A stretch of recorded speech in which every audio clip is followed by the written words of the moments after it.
Syederolun masa dari Komite Peralihan Aceh Nagan Raya membubarkan konferensi pers sekaligus deklarasi kepengurusan DPW Partai Aceh setempat yang dipimpin Samsuar alias Wan Woyla. Masa merupakan pendukung Khalidin Usman yang terpilih berdasarkan hasil musyawarah di Grand Nagan Hotel akhir Desember lalu. Kami menolak SK yang telah dikeluarkan. Ya, alasannya kenapa? Alasannya karena tidak sesuai dengan aturan partai. Ya.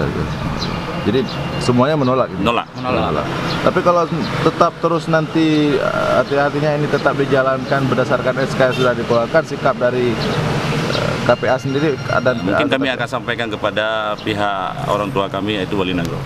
Langkah terakhir kami ke lembaga Wali Nagro untuk dapat menyelesaikan persoalan ini secara jernih sesuai dengan aturan hukum yang ada.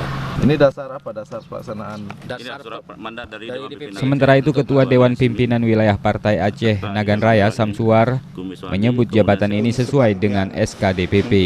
Ia pun mengaku akan merangkul semua pihak dengan harapan Partai Aceh ke depan bisa semakin solid. Kita tetap jalankan sebagaimana sesuai dengan amanah yang telah diberikan kepada kita. Insya Allah kita akan buat sebaik-baik mungkin.